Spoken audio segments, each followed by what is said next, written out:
नमस्कार, मैं हूं सुधीर चौधरी और डीएनए में आपका स्वागत है। आपने सुना होगा कि अंग्रेजों के जमाने में लगान वसूला जाता था, लेकिन दुख की बात यह है कि आप और हम आज भी इसी तरह के अनैतिक टैक्स से आजाद नहीं हुए हैं। हमें अंग्रेजों से आजाद हुए 67 वर्ष बीत चुके हैं, लेकिन आज भी सड़कों पर अंग्रेजों के जमाने के लगान की ही तरह अनैतिक टोल टैक्स वसूला जा रहा है। आज भी आपको और हमें अच्छी सड़क पर चलने का पूर्ण स्वराज नहीं मिला है। इसलिए आज हम एक बार फिर डीएनडी टोल रोड पर अनैतिक वसूली करने वालों को लेकर एक बड़ा खुलासा करेंगे। हमने इसी साल अप्रैल में इस मुद्दे को उठाया था और बाकायदा एक मुहिम चलाई थी, और आज हमें आपको ये बताते हुए खुशी हो रही है कि इस मुहिम का न सिर्फ असर हुआ है, बल्कि ये मुहिम अपनी मंजिल तक भी पहुंचती हुई दिख रही है। अब नोएडा अथॉरिटी ने भी ये मान लिया है कि डीएनडी टोल रोड को लेकर गड़बड़ियां की गई हैं और इसकी जांच सीएजी से करवाई जानी चाहिए। इसी बीच हमारे पास आज एक चिट्ठी है जो दिल्ली नोएडा टोल ब्रिज के भ्रष्ट तंत्र का खुलासा करेगी। ये डीएनडी टोल का अंत तुरंत करने की मुहिम है और हमें लगता है कि देश में अनैतिक टोल वसूली करने वाले सभी टोल प्लाजा अब फ्री हो जाने चाहिए, और इस दिशा में ये हमारा एक बड़ा कदम है। इसके अलावा हम ये समझने की कोशिश करेंगे कि अगर 2005 से अब तक देश की प्रति व्यक्ति आमदनी सिर्फ 7% बढ़ी है, तो प्राइवेट स्कूल अपनी फीस 150% कैसे बढ़ा सकते हैं। ये आपकी जिंदगी, आपके बच्चों और आपकी जेब से जुड़ा हुआ एक जरूरी डीएनए टेस्ट है। अगर आप भी स्कूलों में बढ़ती हुई फीस से परेशान हैं, तो आपको ये विश्लेषण आज बहुत ध्यान से देखना चाहिए। इसके बाद हम आपको बिहार ले चलेंगे, जहां नीतीश कुमार ने लालू यादव को झुका दिया है और वहां नई तरह का सियासी गणित बन रहा है। राजनीति की खबरों के शौकीन दर्शकों के लिए ये एक विशेष डीएनए टेस्ट है। डीएनए में आज खबरों के विश्लेषण की शुरुआत करने से पहले हम आपको थोड़ा फ्लैशबैक में लेकर जाना चाहते हैं। अप्रैल 2015 में डीएनए में ही हमने मौजूदा दौर में अंग्रेजों के जमाने के लगान यानी टोल टैक्स का गंभीर विश्लेषण आप सबके सामने किया था। हमने आपको बताया था कि कैसे आजादी के 67 वर्षों के बाद भी आपको और हमें अच्छी सड़क पर चलने का पूर्ण अधिकार नहीं मिला है। जी मीडिया की टीम ने इन्वेस्टिगेटिव रिपोर्टिंग की मदद से पूरे देश को यह दिखाया था कि कैसे दिल्ली को नोएडा से जोड़ने वाला डीएनडी फ्लाईओवर पूरी तरह से भ्रष्टाचार की नदी में डूबा हुआ है। हमने सिलसिलेवार तरीके से डीएनडी टोल ब्रिज की अनैतिक वसूली का पूरा खेल आपको समझाया था। इसके लिए हमने डीएनडी टोल प्लाजा पर टोल वसूलने वाली Noida toll bridge company limited यानी एनटीबीसीएल के इतिहास और वर्तमान के सारे पन्ने आपके सामने पलटे थे और डीएनडी टोल ब्रिज को फ्री करने के लिए आवाज उठाई थी। और हमें आज इस बात की खुशी है कि हमारी ये मुहिम न सिर्फ रंग ला रही है, बल्कि अपनी मंजिल तक पहुंचती हुई अब दिख रही है। नोएडा अथॉरिटी के सीईओ और चेयरमैन रमा रमण ने ये मान लिया है कि डीएनडी टोल ब्रिज पर टोल टैक्स की अनैतिक वसूली हो रही है और इस मामले की जांच होनी चाहिए। मेरे हाथ में इस वक्त जो कागजात हैं वो इस बात का सबूत है कि डीएनडी टोल ब्रिज को फ्री करने की हमारी मुहिम का कितना बड़ा और चुभने वाला असर हुआ है। इन दस्तावेजों में वो 10 बड़े सवाल हैं जो साफ साफ इशारा कर रहे हैं कि कैसे infrastructure leasing and financial services यानी IL&FS की company Noida toll bridge company limited ने सिस्टम को तोड़ मरोड़ कर गैर कानूनी तरीके से काम किया और आम लोगों से अनैतिक तौर पर टोल टैक्स वसूला। इस मामले में हम आज एक एक करके कई विस्फोटक खुलासे आपके सामने करेंगे और साथ ही हम आपको ये भी बताएंगे कि कैसे Noida toll bridge company limited ने सिर्फ कुछ वर्षों के अंदर अपना खर्च बढ़ाकर दिखाने के लिए अपने कर्मचारियों की सैलरी 7 गुना तक बढ़ा दी। इसलिए आज हम एक बार फिर ये कह रहे हैं कि डीएनडी टोल का अंत अब तुरंत हो जाना चाहिए। जी न्यूज पर खबर दिखाए जाने के बाद अप्रैल में ही उत्तर प्रदेश सरकार ने इस मामले की जांच के आदेश दिए थे। नोएडा अथॉरिटी के सीईओ रमा रमण को जांच का जिम्मा सौंपा गया था और उन्होंने 18 मई 2015 को उत्तर प्रदेश सरकार के प्रमुख सचिव को चिट्ठी लिखकर नोएडा टोल ब्रिज कंपनी यानी एनटीबीसी द्वारा टोल वसूलने में की जा रही अनियमितताओं का खुलासा किया है। उस चिट्ठी की एक कॉपी इस वक्त मेरे पास मौजूद है। ये वो कॉपी है उस चिट्ठी की, और इस चिट्ठी में नोएडा अथॉरिटी के सीईओ ने इस संबंध में अपनी गहन जांच के बाद नोएडा टोल ब्रिज कंपनी की कार्यशैली पर गंभीर सवाल उठाए हैं। इस चिट्ठी के 10 बड़े पॉइंट्स हैं, 10 बिंदु हैं जिन पर आज आपको गौर करना चाहिए। मैं आपको चिट्ठी पढ़कर सुनाऊंगा, लेकिन पहले आपको यह बता दें कि इस चिट्ठी में क्या लिखा है। नोएडा टोल ब्रिज कंपनी यानी एनटीबीसी ने नोएडा अथॉरिटी की अनुमति के बिना कैंपसेक्स इंडिया लिमिटेड नाम की कंपनी से इंडिपेंडेंट इंजीनियर नियुक्त किए, जो अवैध था। यानी इस कंपनी को इंडिपेंडेंट इंजीनियर नियुक्त कर लिया जो कि अवैध था। एनटीबीसी ने ए फर्गूसन से अपने खातों का ऑडिट करवाया, जिसके लिए उसे पहले नोएडा अथॉरिटी से अनुमति लेनी चाहिए थी और यह अनुमति नहीं ली गई, ऐसा इस चिट्ठी में लिखा है। एनटीबीसी ने डीएनडी टोल के मैनेजमेंट के लिए अपनी subsidiary company ITNL toll management services limited बना ली, जो नियमों के खिलाफ था। ऐसा IL&FS ने अपने खर्चों को बढ़ाकर दिखाने के लिए किया था, ताकि डीएनडी पर अनंत काल तक टोल वसूला जा सके। ITNL toll management services limited को डीएनडी के मैनेजमेंट का चार्ज बिना नीलामी की प्रक्रिया के दे दिया गया, जो सरकार से हुए एग्रीमेंट के खिलाफ था। एनटीबीसी ने नोएडा अथॉरिटी की अनुमति के बिना डीएनडी टोल पर विज्ञापनों के होर्डिंग्स लगाकर अनुचित कमाई की। आपने देखा होगा, हमारे बहुत सारे दर्शक जो कि दिल्ली और आसपास के इलाकों में रहते हैं, जब वो डीएनडी टोल ब्रिज से निकलते होंगे तो वो देखते होंगे कि आसपास बड़ी संख्या में होर्डिंग्स लगे हैं। अब ये चिट्ठी ये कहती है कि ये होर्डिंग्स वैध नहीं है। एनटीबीसी ने डीएनडी ब्रिज के आसपास की 30 एकड़ जमीन अपनी ही सहायक कंपनी डीएनडी फ्लाईवे लिमिटेड को करीब 1 करोड़ 3 लाख रुपए में बेच दी। जी हां, 30 एकड़ जमीन सिर्फ 1 करोड़ 3 लाख रुपए में बेच दी गई। कंपनी ने खुद ही ये कीमत तय की और फिर नोएडा अथॉरिटी को बिना बताए ये डील पूरी कर ली। आप अंदाजा लगा सकते हैं कि इस डीएनडी टोल ब्रिज के आसपास 30 एकड़ की जमीन की कीमत सिर्फ 1 करोड़ रुपए हो। एनटीबीसी ने नोएडा अथॉरिटी को बताए बिना टोल प्लाजा पर अपनी ऑफिस की बिल्डिंग बना ली, जो नियमों के खिलाफ था। एनटीबीसी ने नोएडा अथॉरिटी को धोखा देने के लिए मनमाने ढंग से अनुचित खर्च और कम कमाई के आंकड़े पेश किए। यानी उन्होंने ये बताया कि हमारे खर्चे बहुत ज्यादा हैं और उसके मुकाबले डीएनडी टोल ब्रिज की कमाई बहुत कम है। एनटीबीसी ने अपने खर्चों को बढ़ा चढ़ाकर दिखाने के लिए अपने प्रमुख की सैलरी में 7 गुना इजाफा कर दिया और एनटीबीसी ने अपनी मदर कंपनी IL&FS और प्रमोटिंग कंपनी में डीएनडी टोल से हुई कमाई को अवैध तरीके से ट्रांसफर भी कर दिया। डीएनडी पर टोल वसूली के अनैतिक कारोबार में जुटी एनटीबीसी की इन भारी अनियमितताओं का खुलासा नोएडा अथॉरिटी की जांच में हुआ है। नोएडा अथॉरिटी के CEO रमारमण ने अपनी जांच के बाद एनटीबीसी के खातों की जांच CAG से करवाए जाने की सलाह दी है। इस केस में जो कंसेशन एग्रीमेंट है, मूल जिस पे अवधारित है, ये कंसेशन एग्रीमेंट ही फॉल्टी है। उसकी कुछ क्लॉजेस जनहित में नहीं है, ये हमारा मानना है और इसी वजह से हमने शासन को रिपोर्ट भी भेजी है इस आशय की। उसमें इस बात का उल्लेख हमने किया है कि जो कंसेशन एग्रीमेंट की शर्तें हैं उसका अक्षरशः पालन कंपनी के द्वारा नहीं किया जा रहा है और जो खर्चे दिखाए जा रहे हैं या पहले भी दिखाए गए हैं उससे हम पूर्णतः सहमत नहीं हैं। वे खर्चे कहीं न कहीं ऐसा हमारी आशंका है कि बढ़ा चढ़ा कर दिखाए गए हैं जिससे कि लाभ कंपनी के खाते में कम आए। तो इसी वजह से हमने राज्य सरकार से यह आग्रह किया है कि इसकी CAG से जांच कराई जाए, ऑडिट कराया जाए। जब CAG जांच होगी तो निश्चित तौर पे ये सभी जो फैसले हैं उसकी समीक्षा होगी और उसमें सभी चीज़ें साफ साफ आ जाएंगी कि कौन से फैसले मनमाने थे, कौन से जनहित में थे, कौन से नियमानुसार थे। तो हमें उसका इंतज़ार करना चाहिए कि एक निष्पक्ष जांच हो जाए निष्पक्ष एजेंसी से, तो सभी चीज़ें जो भी हमारी आशंकाएं हैं, हमारे जो हमने आरोप लगाए हैं, उसका क्लियर कट समाधान तभी निकल के आ पाएगा। और आपके लिए आज ये जानना भी जरूरी है कि डीएनडी रोड पर टोल वसूलने वाली कंपनी को फायदा पहुंचाने के लिए आम लोगों की दिक्कतों को किस तरह से नजरअंदाज कर दिया गया। वर्ष 1998 में दिल्ली और उत्तर प्रदेश सरकार के बीच एक समझौता हुआ था। समझौते के मुताबिक ये तय किया गया कि दोनों राज्यों की तरफ से यमुना नदी पर ओखला बैराज से लेकर निजामुद्दीन ब्रिज तक 14 किलोमीटर के इलाके में कोई भी टोल फ्री रोड नहीं बनाई जाएगी। देखिए ये कितना बड़ा क्लॉज डाला गया कि 14 किलोमीटर के इलाके में कोई भी रोड नहीं बनेगी और ये समझौता तब तक लागू रहेगा जब तक कि डीएनडी टोल रोड पर पीक आवर्स में गुजरने वाली गाड़ियों की संख्या प्रतिदिन 16,000 से ज्यादा नहीं हो जाती।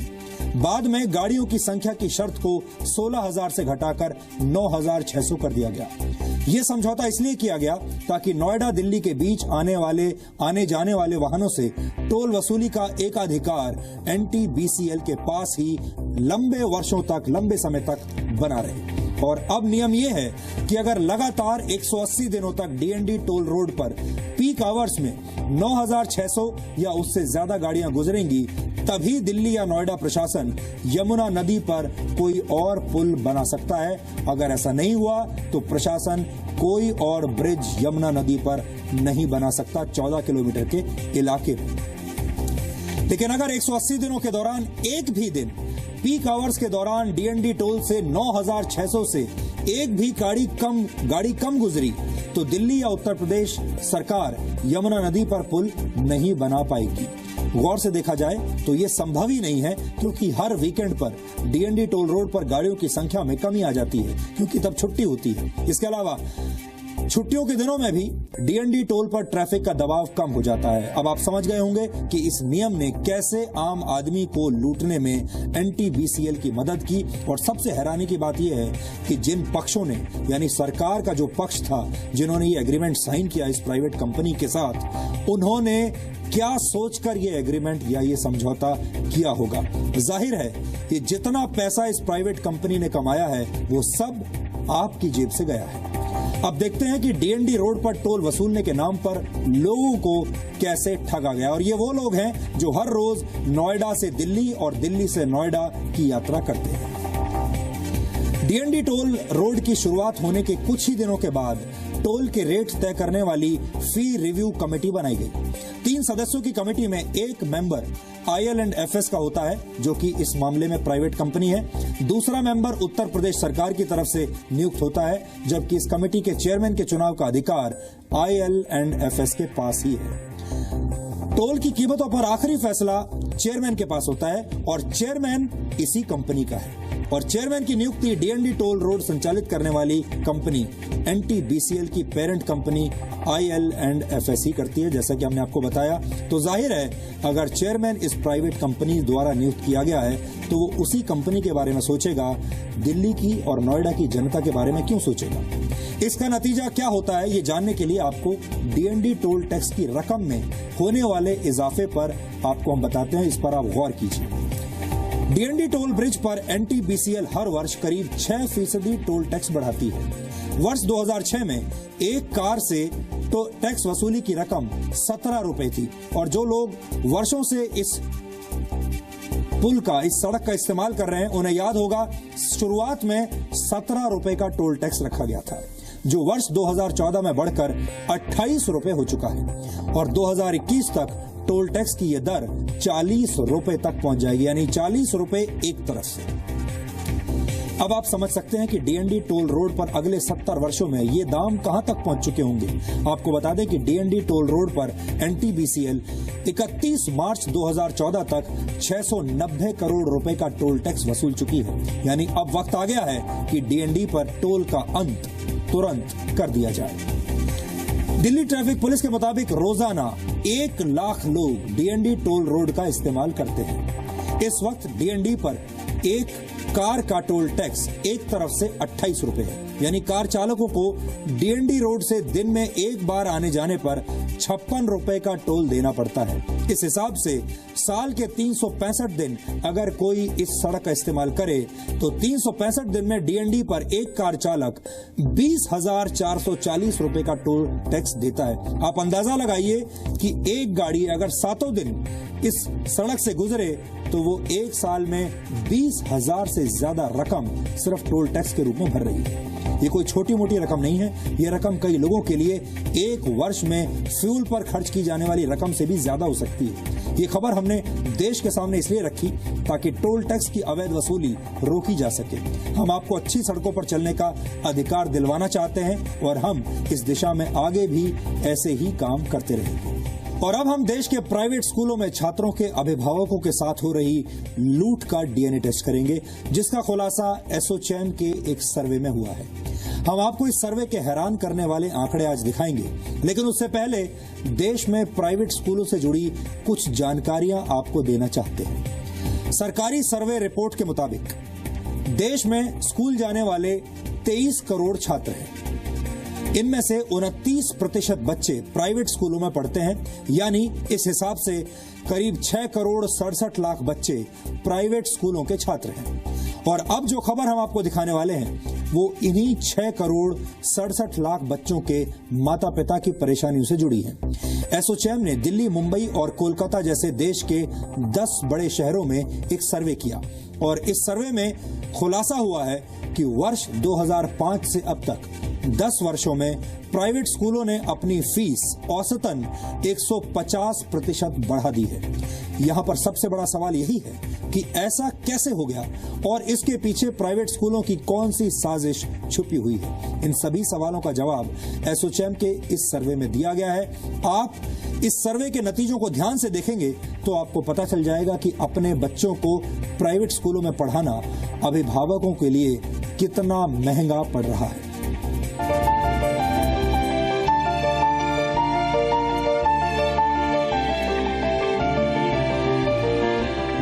नासिर अली इंजीनियर हैं, उनकी पत्नी सदफ प्रोफेसर हैं, लेकिन दोनों मिलकर भी अपने बच्चों की पढ़ाई का बोझ ठीक से नहीं उठा पा रहे हैं।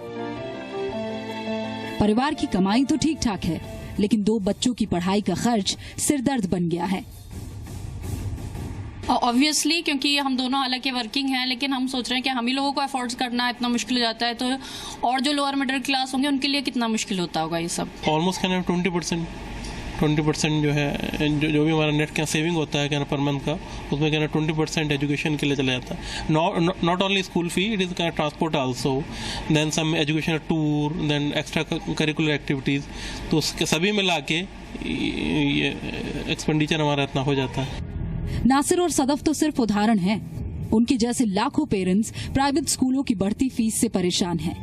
पेरेंट्स की इसी परेशानी पर एसोचैम ने 10 बड़े शहरों में एक सर्वे किया है, जिसके मुताबिक पिछले 10 सालों में निजी स्कूलों की फीस में करीब 150% का इजाफा हुआ है। रिपोर्ट के मुताबिक वर्ष 2005 में जिस स्कूल में बच्चे की सालाना फीस 55,000 रुपए थी, वो वर्ष 2015 में बढ़कर 1.25 लाख रुपए हो गई। सर्वे में 1600 कामकाजी पेरेंट्स को शामिल किया गया। 10 में से 9 अभिभावकों ने अपने बच्चे के स्कूल से संबंधित खर्चों को पूरा करने में परेशानी का अनुभव किया। हालत ये हो गई है कि कई अभिभावकों को अपनी सैलरी का 30 से 40% हिस्सा स्कूल की फीस पर खर्च करना पड़ रहा है। सर्वे में 80% अभिभावकों ने माना है कि बच्चों की स्कूल फीस भरने के लिए उन्हें घर के दूसरे खर्चों में कटौती करनी पड़ रही है। एसोचैम की रिपोर्ट में प्राइवेट स्कूलों की इस मनमानी का पता चलता है। बच्चे को ये निश्चित तौर से आपको सुनिश्चित करते हैं कि आपको कॉपियां जो है स्कूल की ही लेनी है, क्योंकि उसमें बाहर जो है वो स्कूल का कवर छाप देते हैं, स्कूल का नाम छाप देते हैं। अब उसकी जो कॉपी आपको बाजार में अमुक दाम पे मिल सकती है, उसके ज़्यादा दाम पे स्कूल से मिलती है, तो पेरेंट्स को कॉस्टिंग हो रही है। ऐसे ही बेल्ट हो या कोई भी चीज़, आप ड्रेस हो या कोई भी चीज़ हो, आप स्कूल से बाहर नहीं उसको खरीद सकते, आपको स्कूल से ही खरीदना पड़ेगा। और वो सारी की सारी कॉस्ट फैक्टरिंग होती है पेरेंट्स के ऊपर में, क्योंकि उसके पैसे ही दे रहे हैं। तो फीस के नाम पे आपको जो है वो, चाहे वो किसी भी एक्स्ट्रा कुरिकुलम के नाम से ले रहे जा रहे हो, कई स्कूलों में बिल्डिंग के नाम से, लेकिन अतिरिक्त भार जो है वो कुल मिलाकर के एवरेजन 150% बढ़ा है पिछले 10 वर्षों में। प्राइवेट स्कूलों की इस मनमानी से अभिभावकों को मन मारकर भारी भरकम स्कूल फीस भरनी पड़ती है। और ये हाल सिर्फ बड़े स्कूलों का नहीं है, छोटे छोटे प्राइवेट स्कूलों में भी फीस के नाम पर पेरेंट्स की जेब पर बड़ा बोझ डाला जा रहा है। ये छोटे से छोटे प्राइवेट स्कूल में और बड़े से बड़े प्राइवेट स्कूल में कई जगह पे जो है, ये तो एवरेज की मैं बात कर रहा हूँ, कई जगह तो जो है 200% से भी ऊपर चली गई। कहीं पे हो सकता है कि 150% न रह करके 130% पे अटक गई हो, लेकिन बढ़ी सब जगह पे है और इतनी तादाद में बढ़ी है कि आम आदमी के लिए अफोर्डेबिलिटी कम हो गई है। एसोचैम की स्टडी के मुताबिक फीस के लिहाज से प्राइवेट स्कूलों की पढ़ाई और सुविधाओं का आपस में कोई तालमेल नहीं है।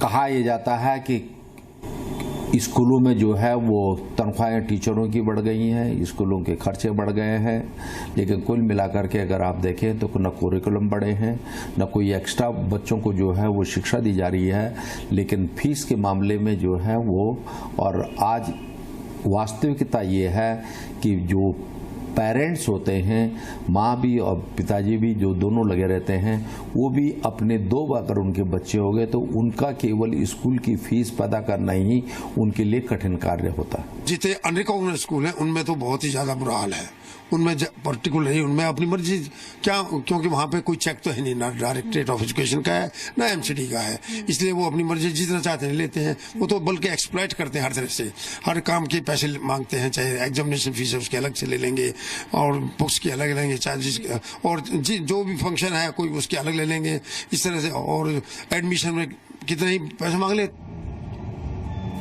अपने बच्चों को अच्छे से अच्छे स्कूल में पढ़ाना हर माँ बाप का सपना होता है, और इसी सपने का फायदा उठाकर प्राइवेट स्कूल शिक्षा का व्यापार कर रहे हैं। प्राइवेट स्कूलों की इस मनमानी पर तभी लगाम लग सकती है जब सरकारी स्कूलों का सिस्टम और माहौल बेहतर हो और निजी स्कूलों में नियमों का पालन सख्ती से करवाया जाए। रूफी जैदी, जी न्यूज़, दिल्ली। एसोचैम के सर्वे से आपको ये पता चल गया होगा कि प्राइवेट स्कूल हर वर्ष फीस बढ़ाकर कैसे अपनी जेबें भर रहे हैं, लेकिन आपको शायद ये नहीं पता होगा कि राइट टू एजुकेशन यानी RTE एक्ट के मुताबिक कोई भी प्राइवेट स्कूल लाभ कमाने के लिए नहीं चलाया जा सकता। RTE एक्ट के मुताबिक हर मान्यता प्राप्त private school no profit no loss के आधार पर चलना चाहिए। प्राइवेट स्कूलों को फीस बढ़ाने से पहले पेरेंट टीचर एसोसिएशन से मंजूरी लेना जरूरी होता है। पेरेंट टीचर एसोसिएशन को स्कूल द्वारा फीस बढ़ाने पर विरोध करने का पूरा अधिकार होता है। कोई भी private school parents teacher association की अनुमति के बिना फीस नहीं बढ़ा सकता। ज्यादातर पेरेंट टीचर एसोसिएशन का आरोप है कि स्कूल मनमाने ढंग से हर वर्ष 20 से 50% फीस बढ़ा देते हैं और बच्चों के अभिभावकों को कई बार मजबूरी में प्राइवेट स्कूलों की इस मनमानी को सहन करना पड़ता है क्योंकि उनके पास ज्यादा विकल्प नहीं होते। प्राइवेट स्कूल अक्सर तमाम तरह के खर्चे गिनवाकर अपनी फीस बढ़ा देते हैं। स्कूल टीचर्स को सैलरी इंक्रीमेंट भी इन्हीं में से एक बहाना होता है। वो कहा जाता है कि हम हर साल अपने टीचर्स को इंक्रीमेंट देना चाहते हैं और इसीलिए फीस बढ़ाई जा रही है। ऐसे में आज हम आपके सामने एक और आंकड़ा रखना चाहते हैं। देश में करीब 97 लाख शिक्षक हैं यानी टीचर्स हैं, जिसमें से 55 लाख सरकारी शिक्षक हैं और 42 लाख टीचर्स प्राइवेट स्कूलों में पढ़ाते हैं। यानी देश के करीब 43% टीचर्स प्राइवेट स्कूलों में पढ़ाते हैं। लेकिन रिपोर्ट्स ये बताती हैं कि जिस क्वालिफिकेशन के टीचर को सरकारी स्कूल में 20 से 40 हजार रुपए महीना सैलरी मिलती है, उतनी ही क्वालिफाइड टीचर को मीडियम कैटेगरी के प्राइवेट स्कूल में 5 से 15 हजार रुपए महीने पर नौकरी करनी पड़ती है। यानी प्राइवेट स्कूलों में उसी क्वालिफिकेशन के अध्यापक को कम पैसा मिलता है। इसका नतीजा क्या होता है ये भी हम आपको बताते हैं। Unified district information system for education यानी UDISE की ये रिपोर्ट बताती है कि प्राइवेट स्कूलों में पढ़ाने वाले 25% टीचर्स बच्चों को पढ़ाने के लिए प्रोफेशनली क्वालिफाइड नहीं होते। इस स्टडी के मुताबिक देश में चल रहे गैर मान्यता प्राप्त प्राइवेट स्कूलों में 42% टीचर्स की क्वालिफिकेशन बच्चों को पढ़ाने लायक नहीं है, जबकि मान्यता प्राप्त प्राइवेट स्कूलों में भी 9% टीचर्स की प्रोफेशनल क्वालिफिकेशन तय मानकों से कम है।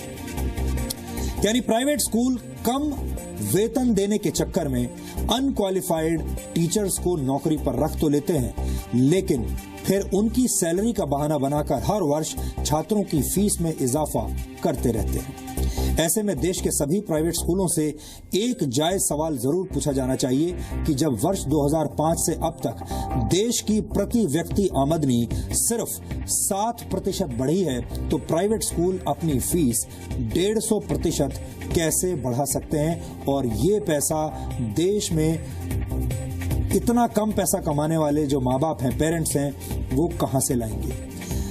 प्राइवेट स्कूलों के पास हर वर्ष फीस बढ़ाने के लिए बहानों की कोई कमी नहीं है, लेकिन जब बात गरीब बच्चों को एडमिशन देने की आती है तो प्राइवेट स्कूलों के माथे पर बल पड़ जाते हैं, शिकन आ जाते हैं। RTE एक्ट के मुताबिक प्राइवेट स्कूलों में 25% सीटें 1 लाख रुपए सालाना से कम आमदनी वाले परिवारों के बच्चों के लिए रिजर्व होनी चाहिए, लेकिन असलियत यह है कि वर्ष 2014 में सिर्फ 6,10,000 गरीब बच्चों को EWS कोटे के तहत प्राइवेट स्कूलों में एडमिशन मिला था, जबकि 21 लाख बच्चों को EWS कोटे से प्राइवेट स्कूलों में एडमिशन मिलना चाहिए था। यानी अपनी जेबें भरने के लिए, फीस बढ़ाने के लिए हमेशा आतुर रहने वाले ये प्राइवेट स्कूल समाज के प्रति अपनी जिम्मेदारियों से मुंह मोड़ने में जरा भी नहीं हिचकिचाते और ये एक बड़ा बिजनेस बन चुका है। ये बात प्राइवेट स्कूलों की समाज विरोधी सोच को दर्शाती है। लेकिन यहाँ पर हम एक बात और भी जोड़ना चाहते हैं कि सभी प्राइवेट स्कूल खराब नहीं होते। देश में कई अच्छे प्राइवेट स्कूल्स भी मौजूद हैं जहां अच्छी शिक्षा दी जाती है, जिनमें योग्य शिक्षक पढ़ाते हैं। वहां पर शिक्षा का स्तर भी काफी अच्छा है, लेकिन ऐसे प्राइवेट स्कूलों की संख्या बहुत कम है और ऐसे स्कूलों में एडमिशन हासिल करना आम आदमी के बच्चों के लिए लगभग असंभव है।